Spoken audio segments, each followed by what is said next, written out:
Good afternoon. Thank you for it's KBC. A very warm welcome to the Lunchtime News. My name is Irene Muchuma. On sign language interpretation is Lucy Mwaura.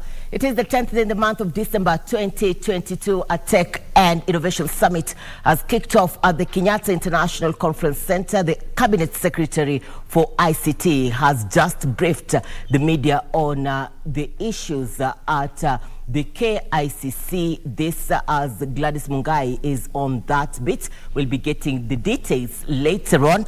But for now, the ongoing drought has seen women in Kajiado County toil to fend for their families, with their husbands having lost their livestock, which was their source of livelihood. The women are forced to walk for long distances and queue for long hours in search of relief food from the government as well as well-wishers. Despite rains being experienced in several parts of the country, parts of the vast Kajiado County are yet to receive rains. Animal carcasses are a clear indication of the mass losses incurred by herders here. Tumekumbwa na hali ngumu sababu ya kiangazi ambayo imetupata. Mifugo yote yameangamia. Kwa sasa hivi ili ambayo kwa sababu ng'ombe ndio ilikuwa tegemeo kwetu kwa chakula, hata kwa kulipa karo ya wanafunzi. Sasa hivi tumekumbwa na changamoto sana. At MRT area in Mashuru, women have been forced to fend for their families as men take a step back, having lost their pride and source of livelihood, livestock. Inafika mahali ambapo kina mama tu ndio wang'ang'ane ili watoto wao wapate chakula. Wengine wanazungusha labda mboga, mtu anaenda kule anachukua mboga anakuja anazungusha huku, mwisho wa siku anapata shilingi 200. Natoka nikishughulika kutafuta kuni kwa maana sina ng'ombe ya kulisha, na niende kwa majirani pia nione kama nitapata lishe ya watoto juu hatuna ajira. Unakuta ni mama ndio wapate chakula, ni mama ndio wapate school fees. Wazee wetu hawana kazi ile wanategemea. Sisi ni mama ndiye anategemewa hapo hadi hata na school fees. The women are now traversing the village, hunting for relief food from non-governmental organizations and the government. The story zetu hapa hivi kitu kama msaada, kwa sababu wanaume hawajazoea kutumika ama kutegemea msaada, inakuwa na ugumu fulani baba kwenda kusimama kwa laini kuchukua msaada. Kwa hivyo ndivyo maana tunaona kina mama ndio wanajitokezea kwa wingi kuja kushika msaada. Nasio Kware, Lunchtime News. All right, residents of Timboni village in Athi Ward, Kitui South Sub-County in Kitui County are calling on the area governor Julius Malombe to consider reopening iron ore mining in the area after the mining process was halted 5 years ago. The residents revealed that they have gone through untold suffering since the mining of rich iron stones was stopped way back in 2018, putting to an end the only source of livelihood for residents. Details of the plight of residents emerged during a meeting between them and the Center for Human Rights and Civic Education NGO, which had visited the area to listen to the residents' plight. Patrice Mosembi, a resident, said that iron ore mining has been taking place in the area since 1986, and residents have benefited a lot since then, until the mining was halted by former Governor Charity Ngilu, promising to seek a better market for the community. Current governor, even there before, is the one who had allowed us to continue selling to the brokers. And we hope, because we had given him time since he appointed the ministers immediately they are sworn in, we wanted to send our team to him so that we can start selling to the brokers or whoever is interested in buying iron. Musimbi urged the current governor, Dr. Julius Malombe, to reopen mining and issue new licenses to new buyers so that residents may start benefiting again from the precious stones. Sorry. Penina Moses, another resident, said that iron ore has been the sole source of livelihood for residents, and since the mining was stopped, residents have been going through many challenges. Bwana Gavana, sisi Mungu ametubariki watu wa Timboni na mawe, na huwa tuko na bidii ya kushimba mawe. Kuna wakati tulikuwa tunashimba hiyo mawe, ilikuwa inatusaidia sana. Kulikuwa kunakuja blockers, tunauza hiyo mawe, tunalipia watoto shule, tunanunua chakula, tunakula na watoto wetu. Pamela Musembi, a business lady from the area, also narrated the plight of residents since mining was stopped. She also said that children have been affected, with some dropping out of school and others engaging in drug abuse due to idleness.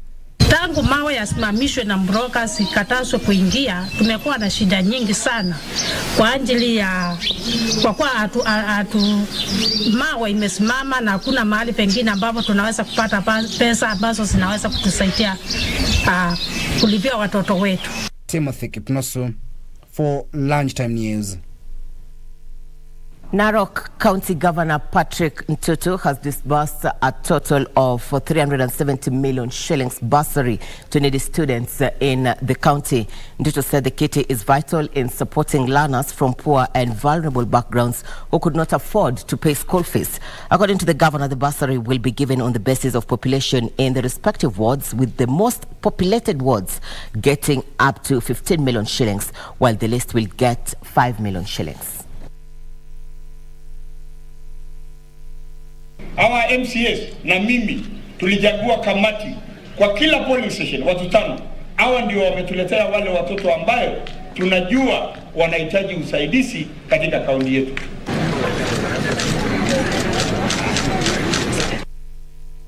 Private investors are urging the government to crack a whip on cartels who are interfering with procurement and tendering processes in awarding of government tenders. The investors said that there is need for competitive tendering, claiming that well-connected individuals end up winning tenders even after breaching set procedures. The President has promised that he will definitely start dealing with cartels, because he knows these are the people who are going to kill the job opportunities for Kenyans.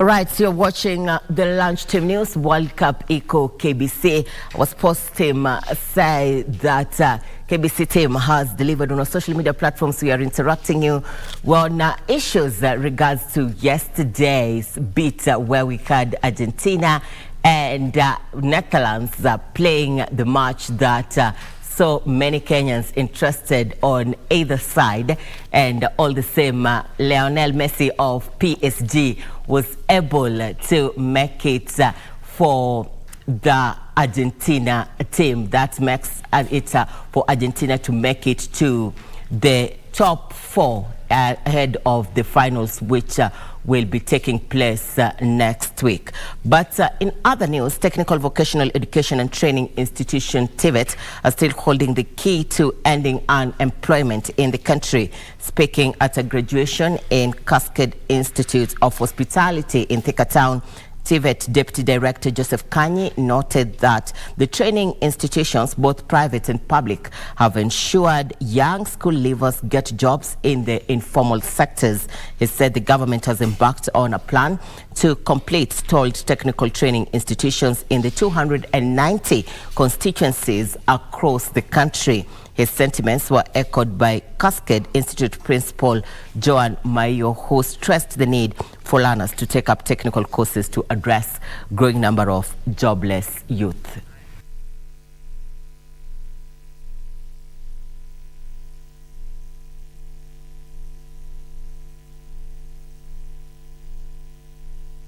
The viable projects, they are incubated in our colleges for like 1 year, 6 months to 1 year. When they are incubated, the idea is fine-tuned. By incubating, we are bringing on board other government agencies like Kenya Bureau of Standards, Kenya Intellectual Property Institute, and more so KIRDI, Kenya Institute of Industrial Research. We put them together. We ensure that these innovations are commercialized. As an institution, we worked so hard to ensure that the curriculum we are offering is a ready job market, whereby once we release our students, they are not looking for employment, but more of it, they are self-employed. And that is why we chose to pursue the curriculum of CTH, which is a UK-based curriculum, so that our learners can be equipped more well on skill-based learning rather than theory in class. So far, we really appreciate what the government is doing as far as TVETs are concerned. We are happy that even we in the private sector, the government is keen to consider what we are doing and keen to put us into their pace.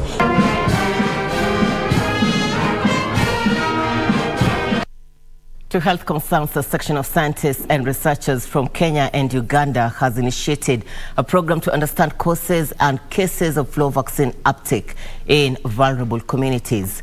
While in Kilifi, head of research at the Kenya Medical Research Institute, Professor Sam Kinyanjui, said the program dubbed Vanguard would increase vaccination drive and contain spread of certain diseases in the villages through sensitization programs. A 3-day science conference in Kilifi brought together scientists and researchers from Uganda and Kenya, among them social scientists, lab technicians and other experts on the health systems. Participants expressed the need to establish vaccines that would prevent more than a single disease in an effort to encourage vaccination drive among the vulnerable, especially in the villages.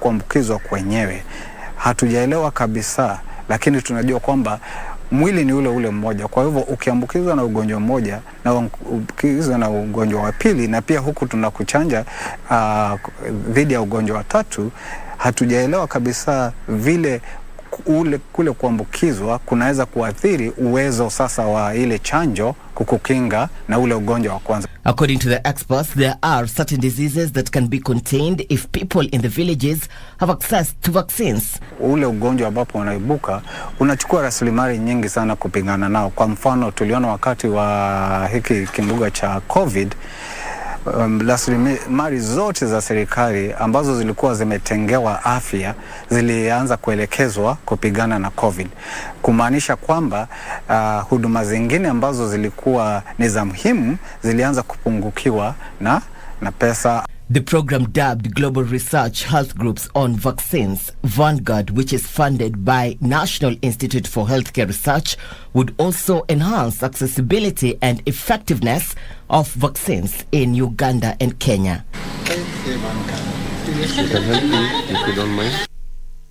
A family in Shikambi village in the outskirts of Kakamega town is seeking for justice following the death of their kin. 32-year-old went missing only to be later discovered in Kakamega mortuary the following day. The deceased was of unsound mind.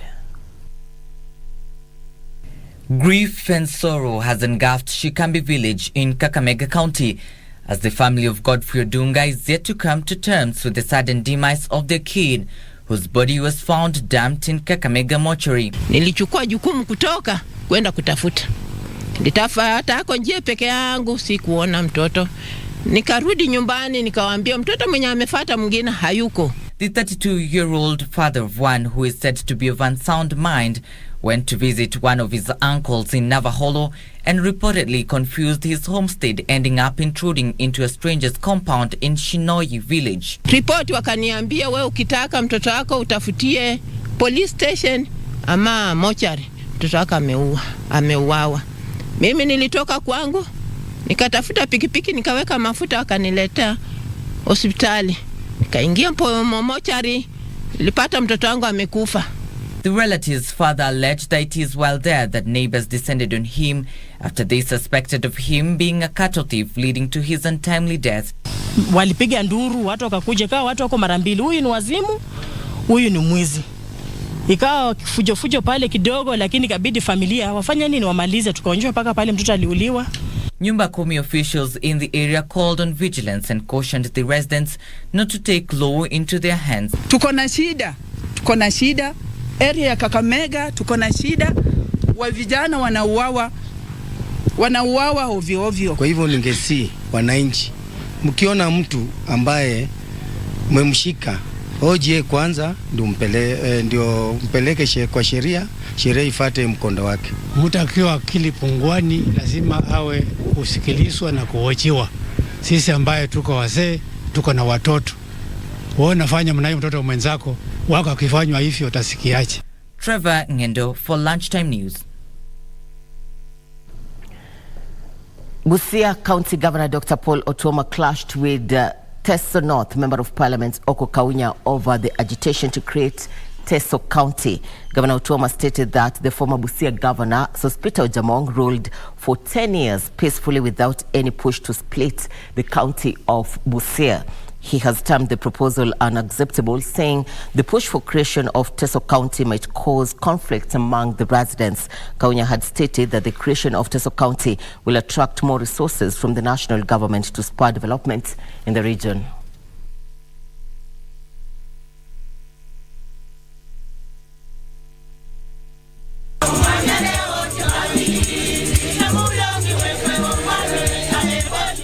Vile tulikuwa tunapata 2 districts, kile area inapata districts, Samia, Teso South, Budalangi, for the benefit of the people. That's a noble thing.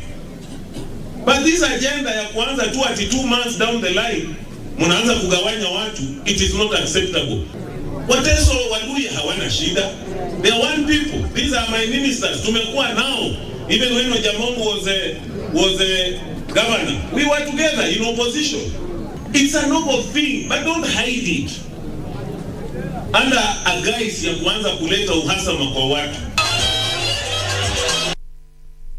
Leaders in Bere South have been challenged to work as a team in order to deliver services to the residents. Speaking during a Thanksgiving service, Ngari Mbaka, the leader of minority in Embu County Assembly, noted that political wrangling and competition among the elected leaders will only marginalize the Mbere community further. Tutaendelea kushirikiana pia na wa viongozi wengine wa Mafuria ndio tupate maendeleo hapa kwetu Mafuria, sababu ile mambo imekuwa mingi sana ama ile shida imekuwa kubwa sana. Kitu ya kwanza ni kukosa unity ama umoja katika uongozi.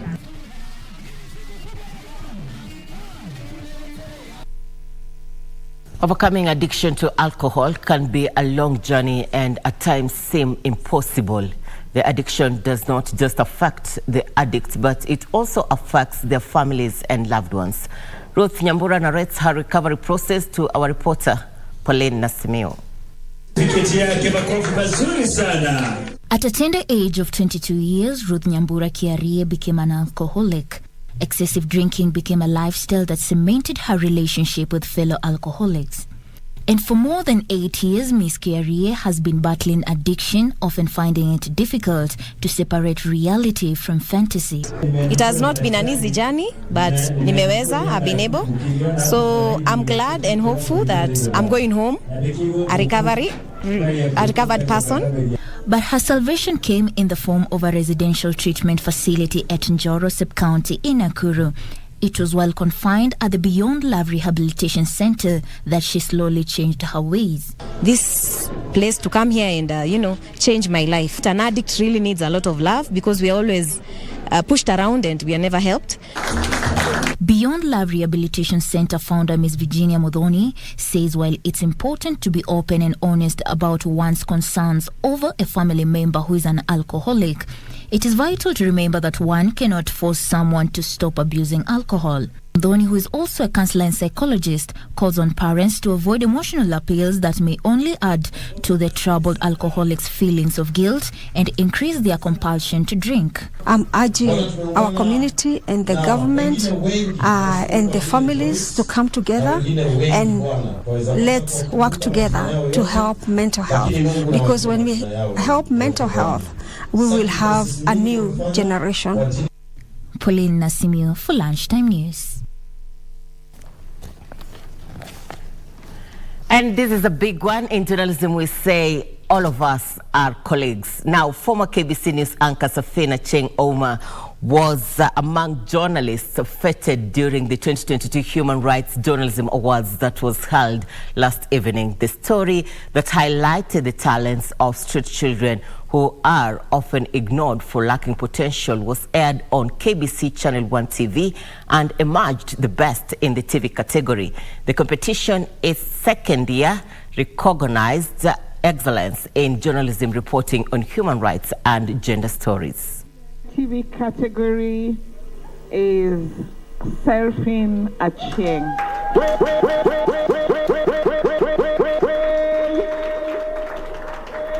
Congratulations.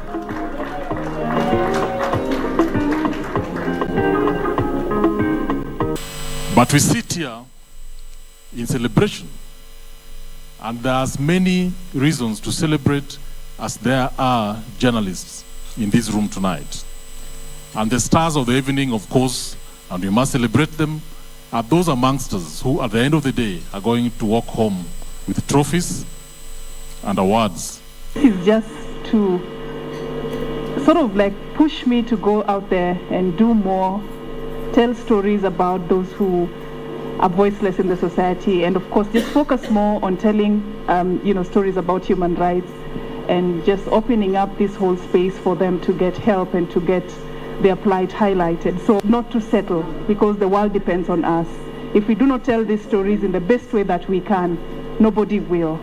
Let us not settle, and let us just keep on working on ourselves and being better. Well done, Safin. Over 100 civil society organizations and small farmer groups drawn across the East African community are now urging the government to reconsider its decision to lift the ban on importation of GMO seeds into the country. The group says that GMO seeds will interfere totally with the East African market, as some countries which prohibit the importation and use of GMOs might put trade sanctions against Kenya. Kuhimiza serikali yetu irudishe ile ban na tuweze kusupport local research before to make decision ya kwamba tuta commercialize genetically modified organisms. This action is going to affect not only food sovereignty but also the market to our farmers, especially those who are selling across to Uganda, to Tanzania or to Burundi, because those countries have not accepted GMOs. So definitely all goods from Kenya will be blacklisted, whether GMO and GMO. Kwa hiyo tunaiomba serikali ya Kenya kufikiri tena juu ya hii ruhusa walioitoa ya GMO.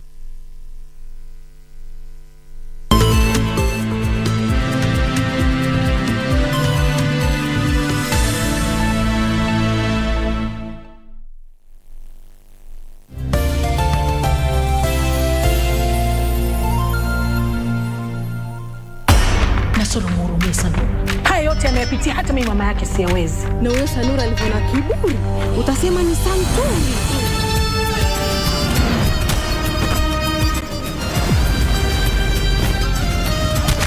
Mtoto wa Nasoro lazima aolewe jana wa kisiwani. Mimi sio bidhaa ya biashara.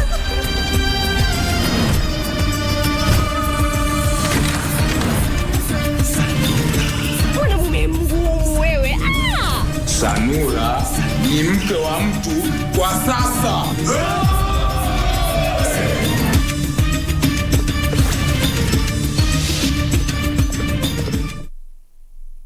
Kupata Waibrania kama sikiza tune yako, bonyeza *811 *817#. Yesu Kristo ni yule yule jana, leo na hata milele. Wahibrania 13:8. Kupata Waibrania, bonyeza *811 *817#. *811 *817#. Make transactions anywhere in the world with the NCBA Visa card and stand a chance to win big. Join the FIFA World Cup 2022 when you win an all-expenses-paid trip for you and your +1 to watch 2 games. Or win exciting weekly prizes that will make your FIFA viewing experience super duper. All it takes is a swipe or a tap to pay 2,000 Kenya shillings or more with your NCBA Visa debit or credit card. The more you swipe or tap to pay, the higher your chances of winning with 1 point for every 2,000 Kenya shillings spent. Don't miss out. NCBA. Go for it.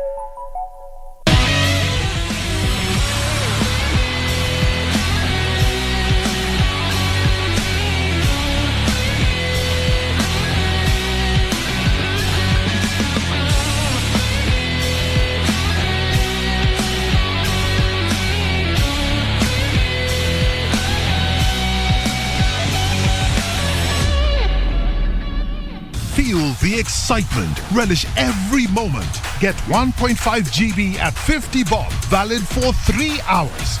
Furahia Futa. Dial *544 hash. Make Chaguo smarter na Airtel, the most affordable network. KBC Board of Directors, Management and Staff wishes all our esteemed listeners, viewers and clients a happy Jamhuri Day. As we honor the struggles of many brave hearts who fought for the country's freedom, let us strive to make our nation peaceful and prosperous. May God bless Kenya. Happy Jamhuri Day. Do you have a news story to share with KBC? Get in touch swiftly on email news@kbc.co.ke or call 0723 892 654 or 0734 780 124.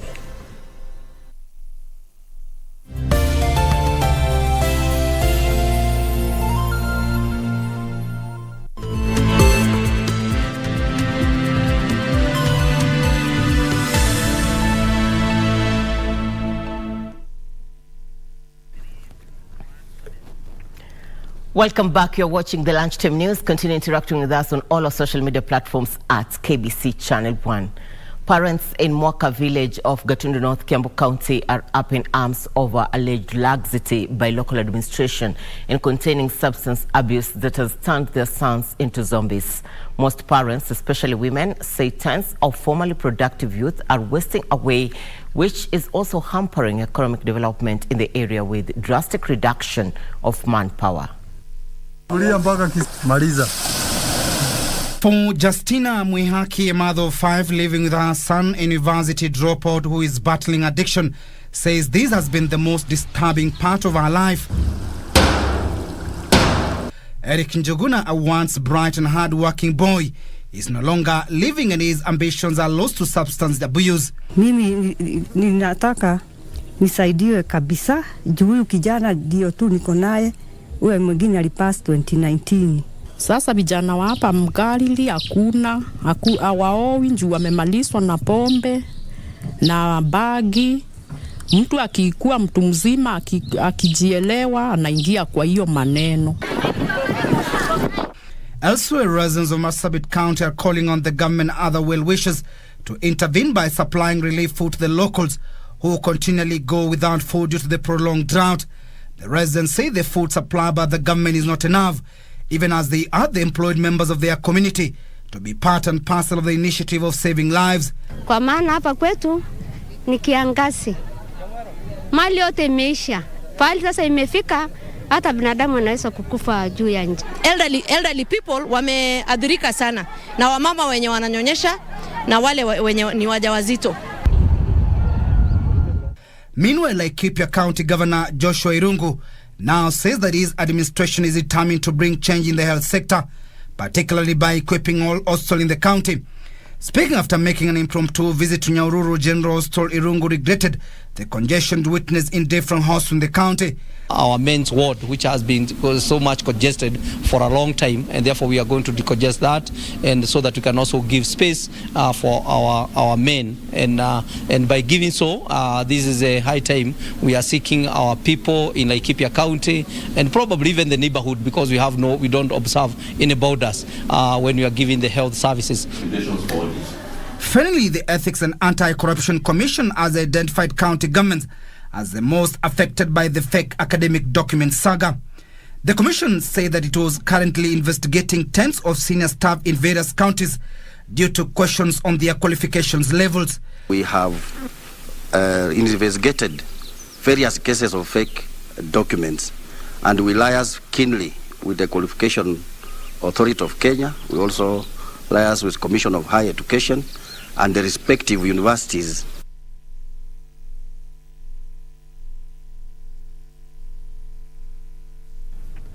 Communities in the northeastern region have urged the national and county governments to fast-track and implement priority areas that were set during a meeting held by Interpace in the region. The meeting was held in a bid to foster peace and good relations among the communities.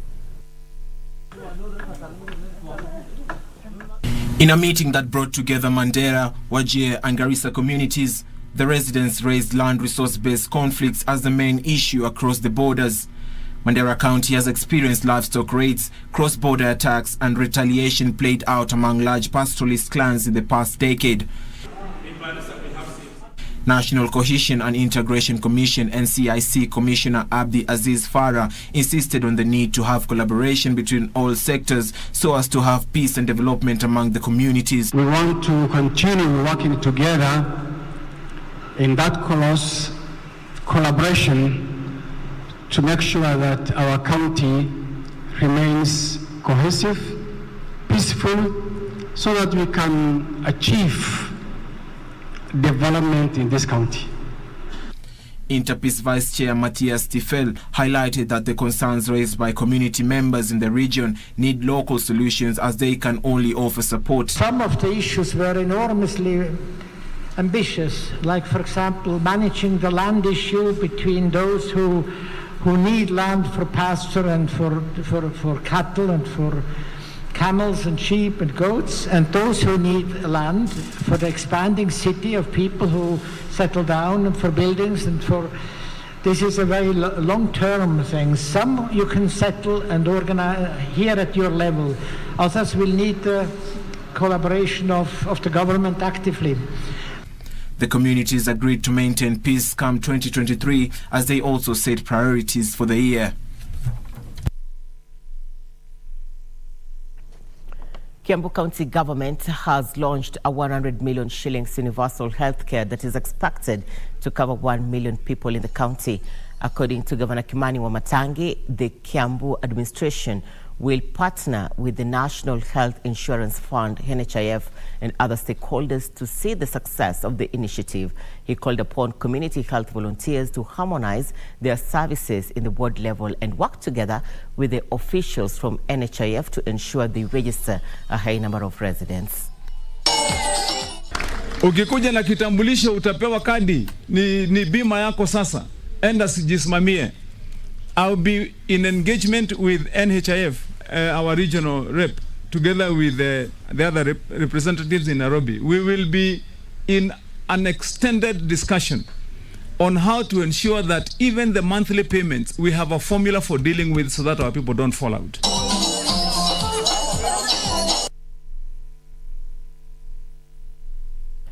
The Seafarers Union of Kenya has appealed to the government to support thousands of seafarers who are to be employed in global shipping lines but are unable to prepare for the journey due to financial constraints. At least 4,500 Kenyans have landed jobs with international shipping lines, with some already working abroad and others yet to join. One seafarer needs at least 150,000 shillings for their maiden trip, but some are unable to raise the amount. The salary scale for seafarer working in an international ship is about 100,000 shillings. While calling for the support of those who cannot raise the required amount of money, the chairman of the union, Joseph Haemba, said the program, which started in 2018, targets to employ about 20,000 Kenyans by 2023.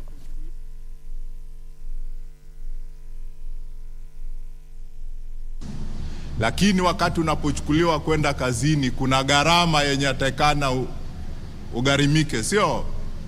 Kufanya medical, kuhalalisha vyeti, kutafuta visa, kufanya mambo yote.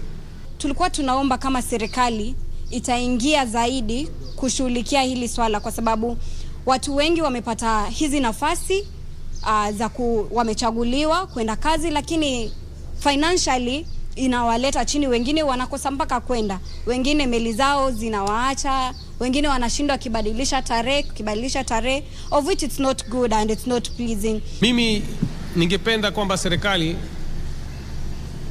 through waziri wa blue economy, wote wenye kuhusika wawe na umoja na mabaharia. Ikiwezekana wahusishe mabaharia katika mipangilio yao ya mabaharia.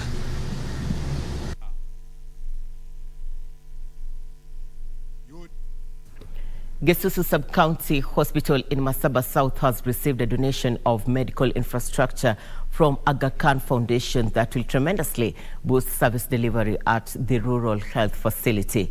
The foundation's donation included renovation works and key medical equipment such as microscopes, telemedicine, and virtual conference machines of unknown value. According to the foundation's project manager, Kennedy Mulama, the move was response cooperation with international partners and the county government of Kisii.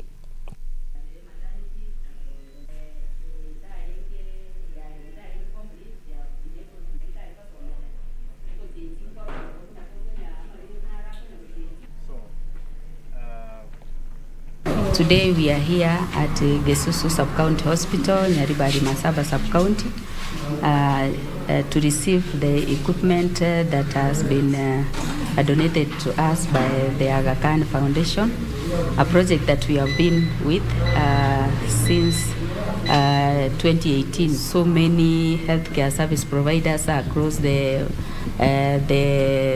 sub-county were taken through the training. And even the referral system changed a lot because this time we were able to streamline and even strengthen the referral services. Gender-based violence services were some of the areas that they did not forget to tackle. We have then today supplied or donated equipment ranging to microscopes that will help or support the hospitals to test, of course, COVID using rapid test kits, but now looking at the emerging diseases surrounding COVID infections. We are going to have the really updated terms of treatment and terms of the diseases appearance. We are going to get the really updates, and then we are going to do it well, and we are going to work just along the rest of the HATA facilities. All right, now the Morocco coach is seeking the support of all Africans and also Arabs this as Morocco has made it to the semi-finals. Today, Morocco will be playing Qatar at the Al Thumama Stadium at 6 p.m. KBC Channel 1 will be bringing you that match. But then the Morocco and Portugal. And the Morocco coach is saying we want to show that Africa deserves to be here. We have a whole people behind us, a continent behind us, and the Arab world behind us. That's a lot of energy behind us. We are going to try and do everything we can. That is the Morocco coach. This as he seeks the support of Africans, Arabs ahead of the semi-finals match. Tonight, KBC will be airing the match. We're taking a short commercial break. We'll be back with more news before we get to sports. Stay with us.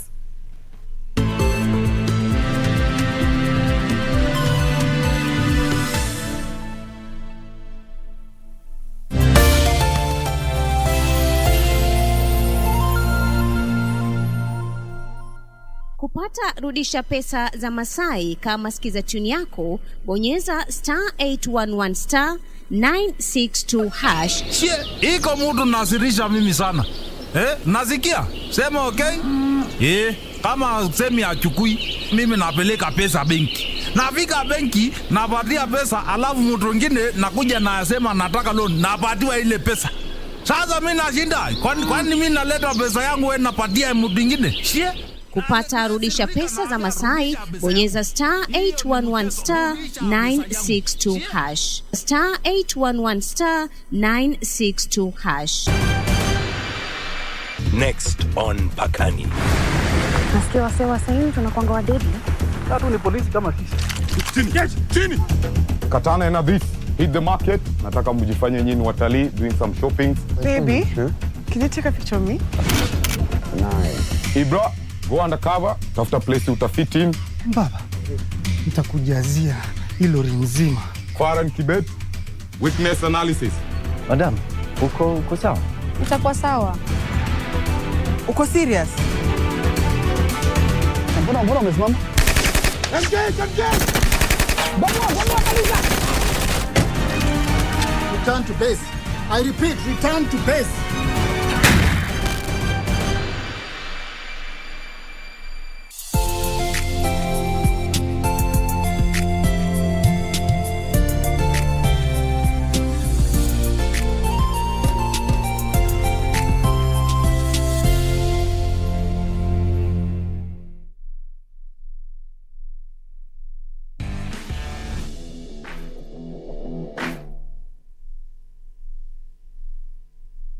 right, welcome back. Let's get to the sports bit, and before we get to the World Cup highlights, Ryan Maelezo, you're saying we want Morocco to win, but our expectations can't outweigh the reality. Mukunda John, you're saying you will support Morocco. All right, KBC Channel 1 will be bringing you the match tonight. 2 down and 2 to go. The third and fourth quarterfinals of the FIFA World Cup Qatar 2022 will be played tonight. KBC Channel 1 will broadcast the match between Morocco and Qatar from the Al Thumama Stadium at 6 p.m. The other match pits all holders, France against England. Daniel Wahome was at the pre-match press conferences and filed these reports. Spain on penalties to reach the FIFA World Cup quarterfinals for the first time. Morocco are seeking to become the competition's first African semi-finalists. Head coach Walid Regragui has acknowledged the challenge that lies ahead. We're going to play one of the best teams in the world, with players who play among the best clubs in the world, with one of the best players in history. So we know it's going to be tough, but as against Spain, Belgium and Croatia, all of those were similarly tough matches. So we're going to do everything we can to drive a surprise. Their opponents, Portugal, are seeking a third semi-final slot in their history after doing so in 1966 and 2006. Coach Fernando Santos is wary of Morocco's cagey approach to the matches they've played so far. People who play in 20 meters of a field compare to about 20 meters.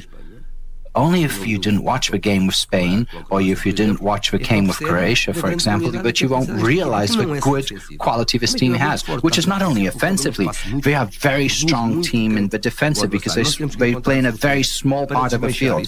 So we have to find solutions to overcome that. The match between Morocco and Portugal will be broadcast live on KBC Channel 1 from 6 p.m. Later tonight, holders France face England in the last of the quarterfinals at the Al Bayt Stadium from 10 p.m. France boss Didier Deschamps believes that they will have to manage the pace of the game. But the England team is very strong in the front half of their goals have been scored in that way, with quick counter-attacks. So that's one of their qualities. But they also have other qualities, many of them, in terms of their technical ability, their capacity to score goals, to be dangerous on set pieces. So it's no chance that they are facing us in the quarterfinals. England want to qualify for a second successive semi-final at the World Cup. Manager Gareth Southgate says that balancing man-marking and zonal play is key to taking this match. You've got to work collectively to be able to stop any player like that. Of course, there's a responsibility on his direct opponent, and we're ready for that. We're ready for the detail of that. But then you have to expect the same with our forwards. If our forwards get past one of their defenders, there's got to be cover, and it will be the same in our teams. After the quarterfinals are done tonight, the semi-finals will be played on Tuesday and Wednesday. World Cup Iko KBC na KBC Iko Qatar. Reporting for Lunchtime News, I am Daniel Wahome. A point of correction, as Wahome has said, it's Morocco versus Portugal, and that match will be shown live on KBC Channel 1. For now, we cross over to Vihiga, the county of Kakamega, where we are having our team, which is crisscrossing the country, giving you souvenirs, appreciating you for making the great KBC what it is today. Bernard Okumu is joining us live. And in a roadshow, Okumu, what do you have for us?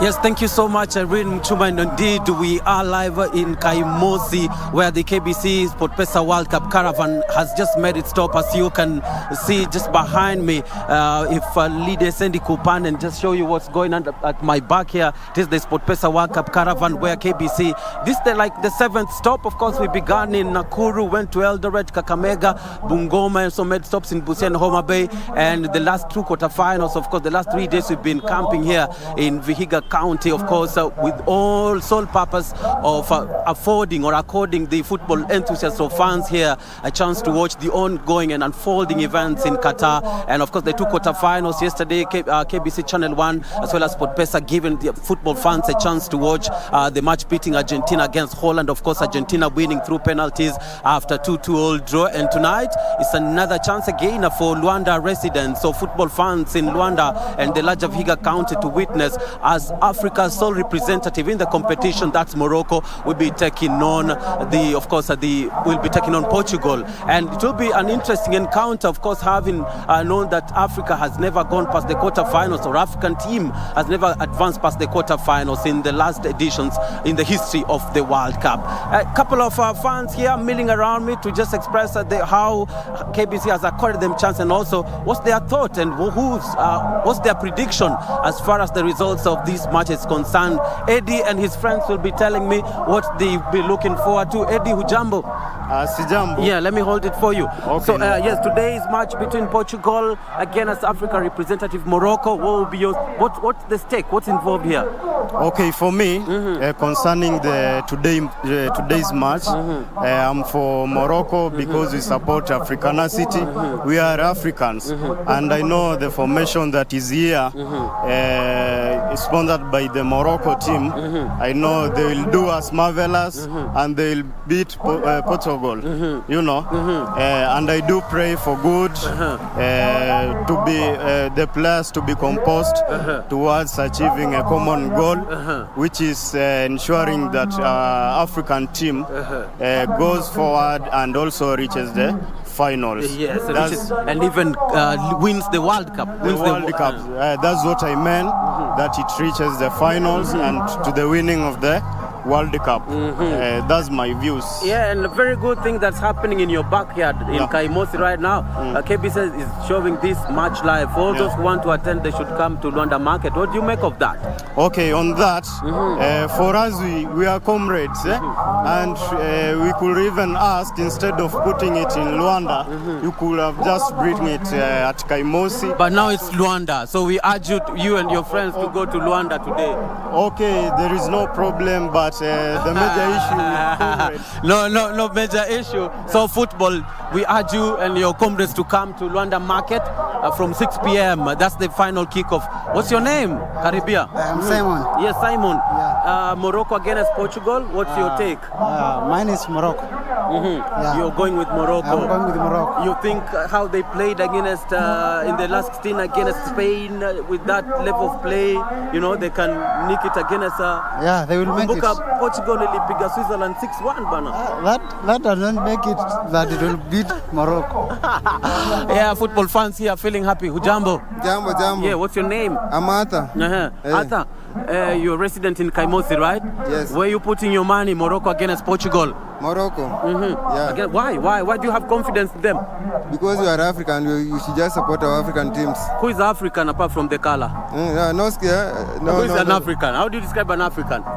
Maybe black. Yeah, black is strong, black is power, and black is beautiful, as they say, of course. A section of football fans in Kaimosi, where the caravan has made a stop. Remember, we've been in Majengo, Kilingeli, and we also been in Shamahoho, Emudete, all that, just making sure that we inform, or rather we publicize the evening event, which will be the public viewing of the World Cup between Portugal and Morocco. It is the 2022 World Cup, where KBC and SportPesa have partnered to ensure that you don't miss a single action from the games. From Kaimosi in Vihiga County, I'm Bernard Okumu. Bernard Okumu reporting live from Kaimosi in the county of Vihiga, though some distance to the county of Kakamega. Lionel Messi's World Cup dreams lives on after Argentina edged out the Netherlands on penalties to book a place in the semi-finals of the 2022 World Cup in Qatar. The team will now face Croatia in the semi-finals next Tuesday. Croatia qualified for the semis after dumping Brazil 4-2 through penalty shootouts. Meanwhile, Brazilian forward Neymar has hinted that he may retire soon from international soccer after his team was eliminated from this year's World Cup finals in Qatar. Neymar played in 3 World Cups for Brazil, helping them reach the semi-finals in his home country in 2014 before missing the 7-1 humiliation at the hands of Germany in the last 4 through injury. Head coach Tite has also confirmed he will step down after 6 years as Brazil's manager. Wriggling away from Ake and fiddling through a beautiful pass. It's a wonderful Argentina goal. Lionel Messi reaches out for more history. Berghaus, Weghorst. The Dutch. Coat Miners, smart, 2-2, extraordinary, 101 minutes. Wout Weghorst. Oh, great save. That is a great save from Emi Martin. And Messi answers the call. Berghaus. Oh, another great get by Martinez.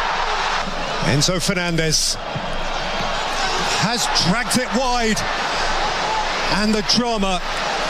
De Jong rolls it in with poise. Toro Martinez. Argentina march on.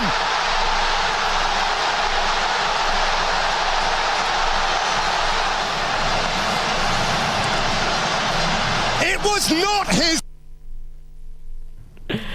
World Cup iko KBC. Remember the match will be Portugal versus Morocco at 6 p.m. tonight here on KBC Channel 1. And just minutes ago, the Morocco coach has urged us to support the Morocco team. They'll be playing against Portugal. But then we are asking you, what are your thoughts? Let's interact on our social media platforms at KBC Channel 1. And for now, the government of Kenya will ease access of all sports persons from outside Kenya who will be coming into the country to compete in any international tournament. The tough measures on visas and entry of their sporting cars and equipment will be relaxed to ensure that Kenya hosts successful international tournaments. Those were words of Sports Cabinet Secretary Babu Namwamba when flagging off day 2 of the East Africa Mini Classic Rally today morning in Eldoret. Sports persons from outside Kenya will, in the near future, have easy access to the country due to relaxed travel measures as the Kenyan government strives to host many successful international tournaments, including the Africa Cup of Nations. We want to make it easy for people to come in and go out. Like we have drivers here from Russia, we have drivers here from Belgium, we have cars here from South Africa.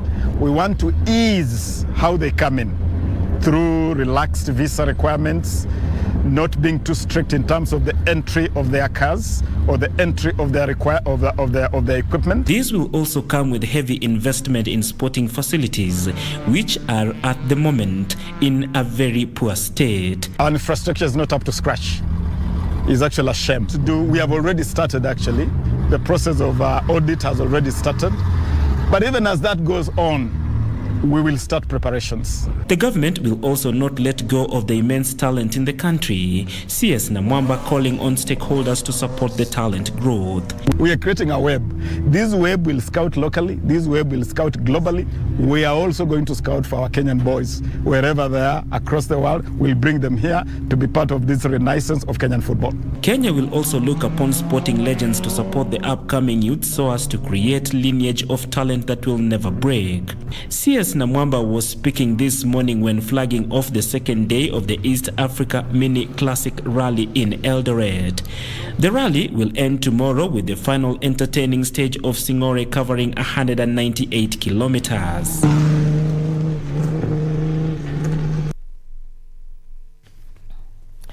We've come to the end of Channel 1 Lunchtime News. Your acknowledgements on our social media platforms. Zed Mayu is saying you will support Morocco. Stephen Mwangi, you're saying due to betting circumstances, you will be behind Portugal. And we have Ndugu Murugi, who says Portugal has a very soft game, but faster attack. Morocco's center wing is very strong. That will cut Portugal passes. You guys will be good as mine. Let's see, and let's allow the best team to win. On behalf of the entire team behind this broadcast, thank you for your time. For more details on Just Add News and many more, do log on to www.kbc.co.ke.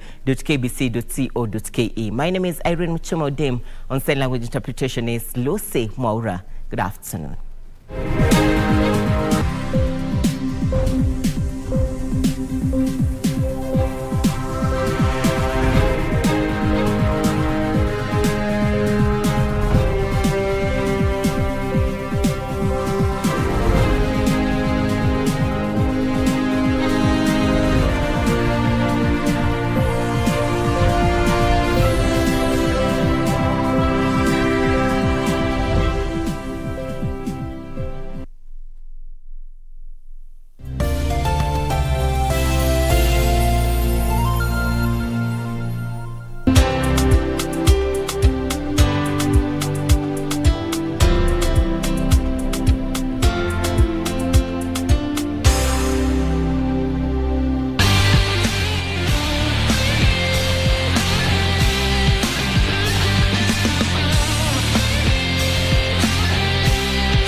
Make transactions anywhere in the world with the NCBA Visa card and stand a chance to win big.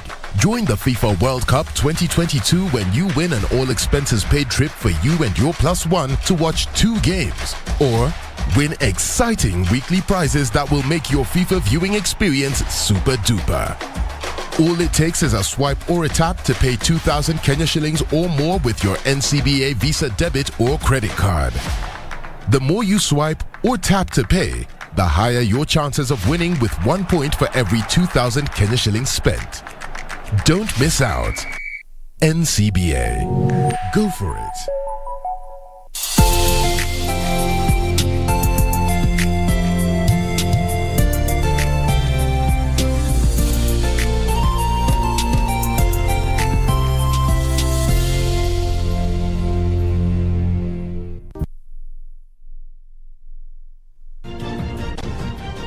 Ujambo mtazamaji mahali popote ulipo mchana wa leo, ni fahari yangu kujumuika nawe kwenye makala haya ya dunia wiki hii siku ya leo. Kumbuka makala haya yanaletwa kwako kwa ushirikiano mkubwa wa KBC Channel 1 na shirika la Shinua kutoka China. Na kama ilivyo ada mtazamaji